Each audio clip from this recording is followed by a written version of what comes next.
هەر کەسێک سەردانی گۆڕەکەی دەکات دەمرێت.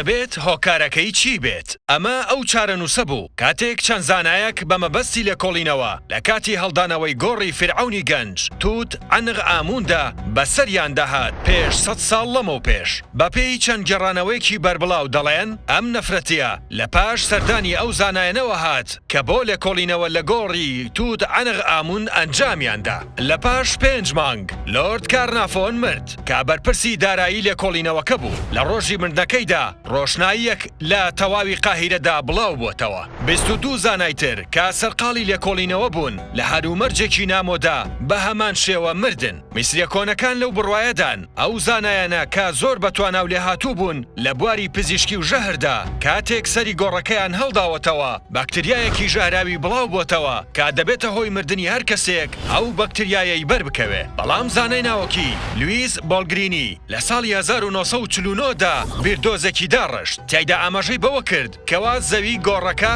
ڕووپۆش کراوە با یۆرانیۆم. هەر بۆیە هەر کەسێک سەردانی ئەو گۆڕە بکە لەوانەیە چارەنووسی مردن بێ. ئایا ئەگەر سەردانی میسر بکەیت دەچیتە سەردانی ئەم گۆڕە؟